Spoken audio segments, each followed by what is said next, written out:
Hello, you wonderful people, and welcome to another episode of Crime Centric. This being a show where I talk about TV shows that are crime dramas. For today's episode, I'm going to talk about Bosch Legacy Season 2, Episode 4. A lot of really interesting things went down in this episode, so let's break it down. Okay, so first and foremost, let's start off with the James Allen of it all. Ultimately, Bosch ended up going to James Allen's address and finding his sister, and it's revealed, oh, James is dead, which comes as no surprise. I figured, yeah, guy's a loose end, and because I figured the guy that was there when he went missing wasn't going to report it, because then it'd be like, oh, how do you know this guy? It's like, well, can't really be like, well, I hired him for a good time. Like, you can't really say that without indicting yourself, so no one was really going to know he went missing, but he probably showed up dead, like, what was it, maybe like a day or two later in an alleyway in Hollywood or something like that, so... And at first they're like, oh, it's a drug overdose. I'm like, oh, so did they frame it like one? Did they make it seem like he overdosed? But then we run into Pierce and Vega, who are the detectives that were investigating it, and it turns out that it was actually strangulation. So it's like, okay. And now they also found out there was another male sex worker that was in the same situation. So it's like, oh, we got a serial killer. Most likely they use and get rid of people. So... Because at that point in time, well, because that was after Chandler had taken David's case. So it might have been a situation of the moment it gets into the court system type of situation, then you kind of tie up any potential loose ends. So it's probably not a serial killer thing, technically speaking. It kind of is, but kind of isn't. It's most likely just people using these people, because you're going to be people that can be used and then tossed away without really too much fuss, because no one's going to put things together. So in this case, James is David's alibi, so you do have to remove him because he knows too much. Because once again, when he looked out the window, we even saw in the recap, he recognized who it was. And so we end up finding out two of the main people that are involved in this case, Lexi's murder, are cops. So it's like, right, cops can put the squeeze on people. It's like, oh, I caught you in something. Well, now you're basically my informant. Not even just my informant. You do what I tell you to do, or I can take you down. So most likely James was in that situation of like, right, because he had already gotten caught on like, was it thievery, burglary, and like prostitution. So they've probably already caught him, and they probably, just like the guy that was being framed, blackmailed last episode, the woman that was with him what was her name, Ash? She's probably in the exact same situation, so it's their racket. Now the thing is this 100% their thing, or do they work for someone? Is there someone higher up on the food chain that they kind of work for? Are they lackeys for someone else? That's the big question. I feel like they might be lackeys to someone else, but we might find out that they're the brains of the operation. I just don't feel like it, but we'll have to wait and see. But I also appreciate that Pierce and Vega were not too happy to see Bosch, because it's like condescending know-it-all, because he's like, well, she do this. They're like, yes, we know. We're already on top of that. He's like, okay, sure thing, young bloods. And it's just like, oh, I hate him. It's like, yeah, you haven't had to deal with him for a while, but every once in a while it's just like, oh, I always thought you were better. And it's like, it's, the new blood versus the old blood. It's like, I'm a veteran in this, I know what I'm doing, but it's like, yeah, don't treat us like we're amateurs. So it's like, I get it. I like the pop-ins from them, and Edgewood we got a pop-in from as well. So I like the little pop-ins here and there. I don't know if we're going to get much Pierce and Vega. To be fair, this is their case, so I'm sure we will get a little more interaction with them. They might not be in every episode, but we might see some pop-ins here and there, because they're investing. I mean, this ends up being their case, and especially if you tie it into like other similar homicides, there's going to be, that overarching element to it that will probably benefit them in the long run, like I said, because it started off as their case. So it's not like Bosch can necessarily hijack the investigation from him. He's not a cop anymore, so.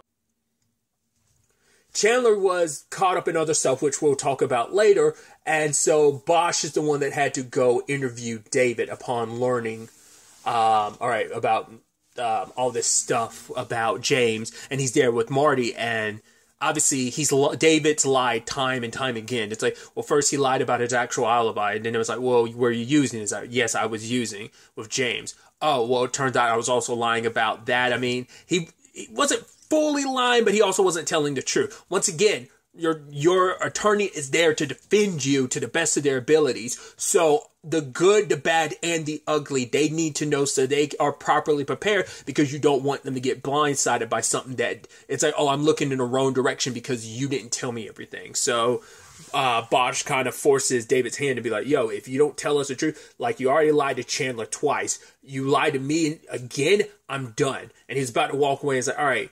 It turns out him and James weren't just a casual thing. It was something that had been going on for 6 months. Now, whether that's like a full-blown love thing, he kind of just puts it as involved, but he doesn't want to lose his family. It's like,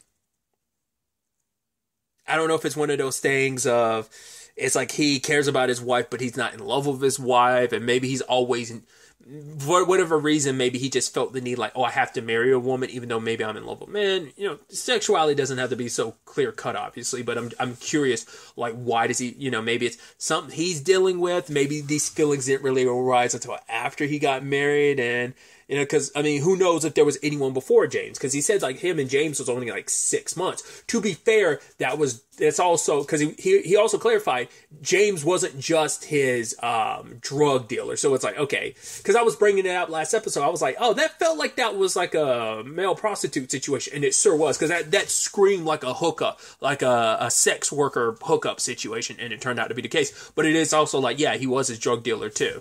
I guess in my head, I always feel like, I never really hear the combination. You might do drugs with the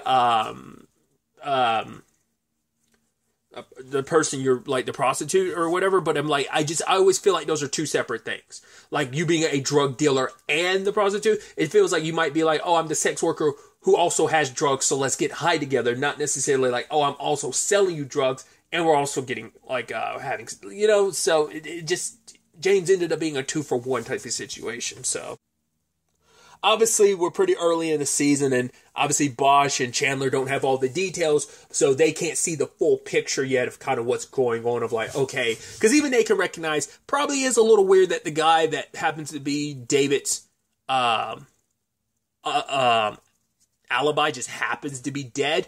To be fair, it's like, once again, life is crazy. Sometimes stuff can happen, but it's too much of a coincidence. Plus, finding out there was another male prostitute.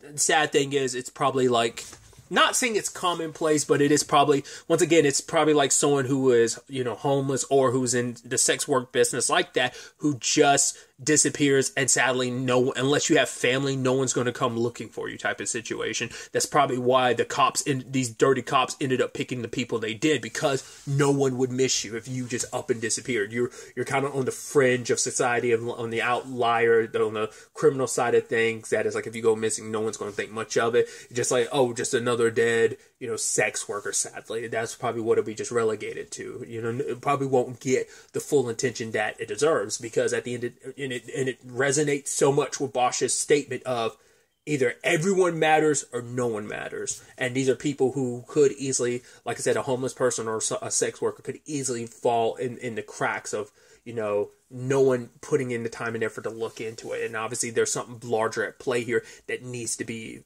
found out and exposed. But those cops are good. Like obviously, like, they must be from a different department or something. We don't know where they belong, just because obviously they don't, like, I'm about to say, like, you would assume they would know Bosch. Bosch has been in the game for a while. Like, his name, his reputation precedes him, but it's like, I guess, like, once again, I guess depend, because he was homicide for so long, if you're in a different city or county, and you're in a different police department, like, completely, that isn't, like, for example, they could be a narc,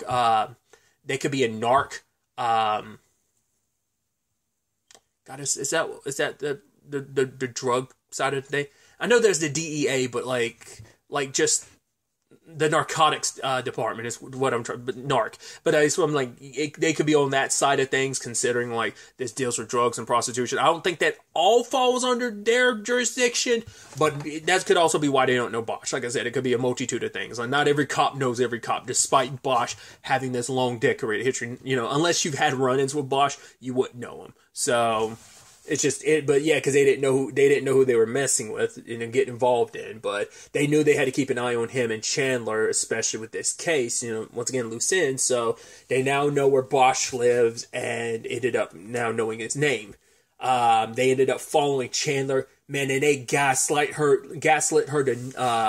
to the moon and back, because they're like, oh my God, this woman, she's swerving. I'm a concerned citizen calling in. Oh, check out this black mercy. Oh my God, she almost hit someone. Someone's got to do something. And they call in over the radio for cops to respond. Oh, here we go. Bloop, bloop, bloop. Hit the sirens and pull her over. And she's like, all right, this is some BS. And Chandler knew exactly what to do. She locked her car and like hid like her, like she said, I locked it with my spare, put it in the dashboard, but they're asking like, oh, take a breathalyzer. She's like, no. She's a good lawyer. She knows her rights of like, I can turn it down because it's unlawful. You're harassing me. Because she also noticed before your lights even came on, you were already following her. It just seemed a little suspicious. And so they ended up getting her taken away. It's like, I don't know if like her... Maybe they knew her by reputation and knew she wasn't going to take that because she's too much of a lawyer. That maybe because of that, they knew like she would kind of give them the what they needed to take her away. Like, if she had went along with it, I don't know if that would have probably made things harder for them to get what they needed. Because they're not stupid. Because I was like, did they going to take the file? And it turns out they didn't. It's like, well, of course they didn't. Because I'm like, that would be stupid to take the file. Most likely, they scanned over it, took some pictures to see what she had when it came to the file and stuff, to see how much they know so they can, prepare to kind of, once again, finish tying up any loose ends that might be, well, loose. So...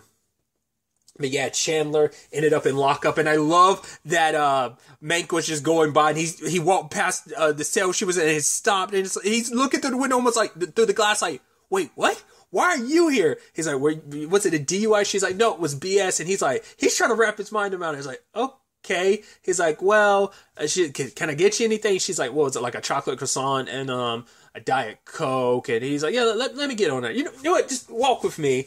And it's like, oh yeah, you go ahead and sit. You're not going to do a runner on me, are you? And she's like, no. And he's like, yeah, just kind of, you're worried is your bond type of thing. And he walks away and he looks at a nearby cop like, keep an eye on her. It's like, Chandler's not going to run because she's not guilty of anything. But those bastards really gaslit her.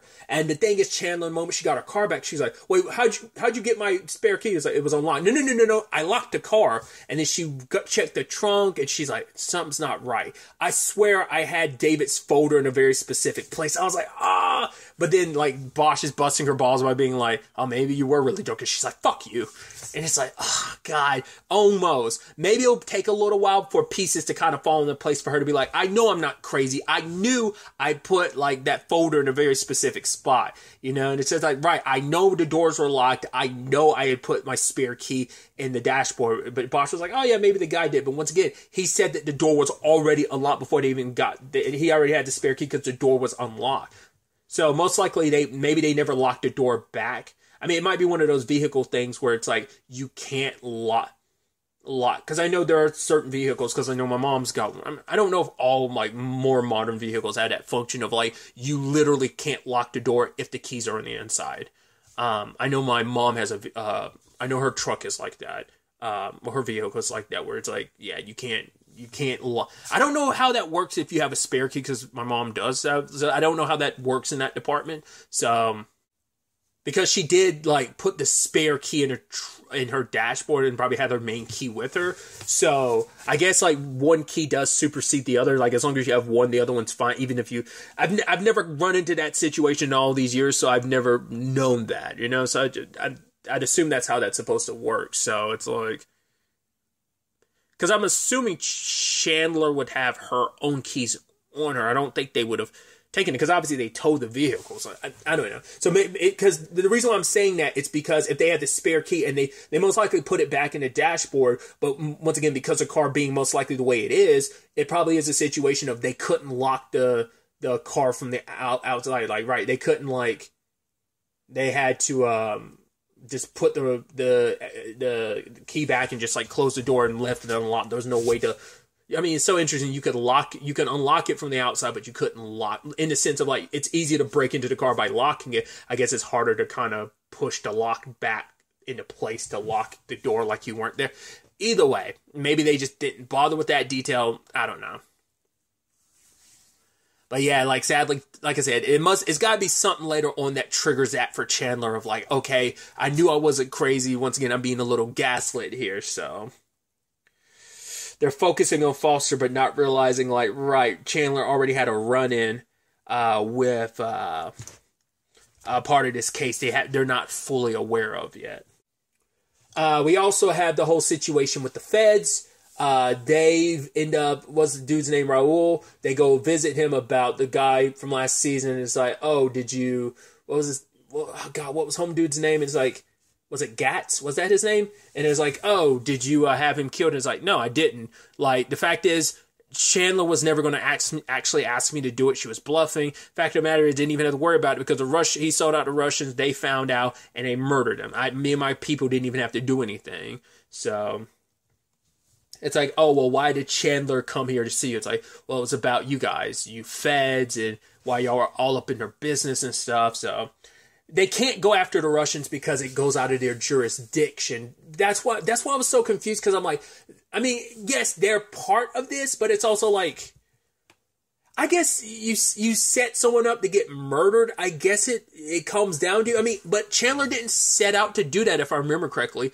To my knowledge, like, she had her gun on her and everything. Like, I thought she was planning on killing him herself, but then like the Russians were already there and they ended up killing. Like, maybe they set that all up, but I could have sworn she was actually going to kill him herself. So it's like she had nothing directly to do with the Russians killing Carl Rogers. That was kind of all him. Yeah, I don't know. Like I said, it's been a while since I saw the first season, so I could be misremembering even with the little recaps we get at the beginning of the episodes.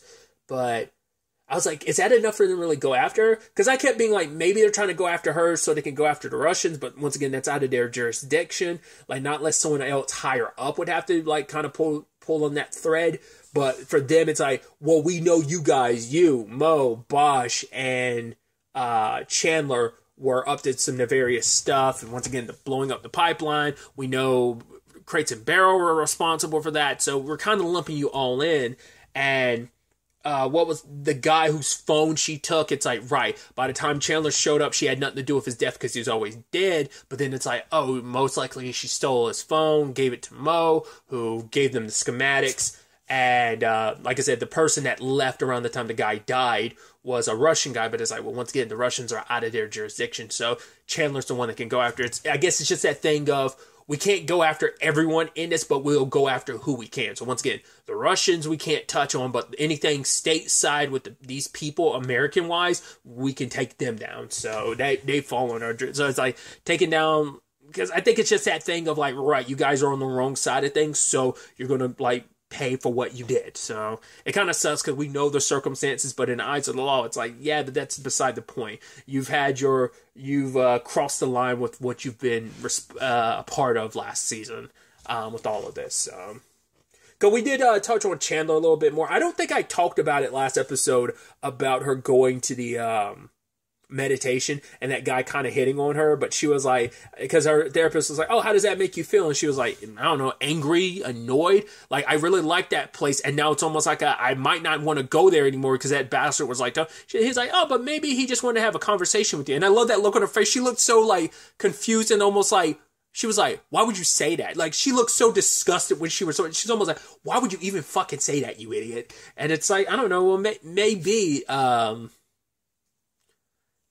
because it's like, for her, it's like, I mean, we don't know what Chandler's relationship status situation is. Like, I mean, I don't, like, it might be that thing of like, she kind of has no interest in that right now. Like, her work is her life. That's her baby. That's her everything. So we don't really see much of her personal life. I mean, I think every time we've ever seen Chandler, it's always been in a professional capacity. It's never been in a leisure capacity. I think that meditation might have been the only time. I mean, other than like our therapy sessions we've gotten, but that's about it.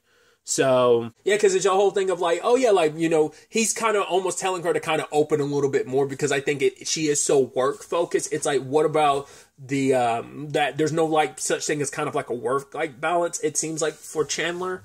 And she kind of doesn't want one because it might be that thing of, by not focusing on work, I focus on other aspects of my life. Maybe before I probably had more of a chance to have one, even though I like I said, even in the original show, Bosch, like, I don't think I ever really, I feel like, and I could be mistaken, but I feel like we never see her, like I said, in a leisure capacity. So it's just all about work, work, work. So maybe that's something she kind of figures out this season. Maybe, maybe not. Maybe that's just, once again, nothing she has any interest in. And just kind of, she's just annoyed that her therapist is going down that line of questioning. It is this interesting, once again, I brought it up previously too, that parallel with Maddie, which she ends up moving out of her dad's place because it's time. Because also we got an answer to how long it's been since episode 2. It's been a few months. In fact, it's been 4 months. Because I guess it makes sense, like, cause we got that, this was 4 months later after Lexi's murder, but it didn't even equate in my head. The fact is that's the only timetable we got. It was meant to tell us how long it's been since Lexi's murder, but it was also meant to tell us, like, how long it had been since episode 2. So Lexi's murder is roughly around the time, like, either while Maddie was missing or, like, after she was found. Probably most likely after she was found. But I was like, so it's been like, because I figured, I'd say it was like probably been weeks or at least 1 or 2 months. No, it's been double that. So it's been 4 months. She just needed a change of pace, and, her dad wants her to stick around, but she's like, yeah, but, I'm going to make mistakes, but they're my mistakes to make. So I think for him, it's just, once again, just like Maddie, it's kind of like a hard, like, it's an adjustment period for her where it's just, and I said this previously, and she even says it this episode, she just wants to turn the page on it. That's why she's having a hard time writing her victim impact thing. Because for her, it's like, I don't want to, like, the guy's indicted, I'm fine, I was rescued, not, like, I'm okay, like, I just want to put that behind me. And once again, anyone under those circumstances would, like, the more I have to think about it, the more I have to feel about it, I just want to move on with my life and be okay. So once again, she wants, like, I go back to it again, that conversation her and Paulina had last episode, it's about, like, things changing, where it's, you're kind of stuck in this rut of these feelings, and working just kind of get your mind off it. You want to kind of have a change of pace, and she gets an opportunity this episode when Vasquez was kind of, because of what she did with the missing bracelet thing. Once again, we'll see whether or not that becomes anything bigger, or whether it's just kind of like that storyline's done. It was just kind of set up to get Maddie where she is, because Edgewood is like, we're willing to put you on, crew, which obviously she didn't talk to Harry about, because she knew, like, he'd probably have an issue with it. She's like, but he'll eventually get over it. And when he was talking to Mank about it, he had to be like, no, congratulations, but he feels like it's probably a little too soon. It's like, you're going into the deep end.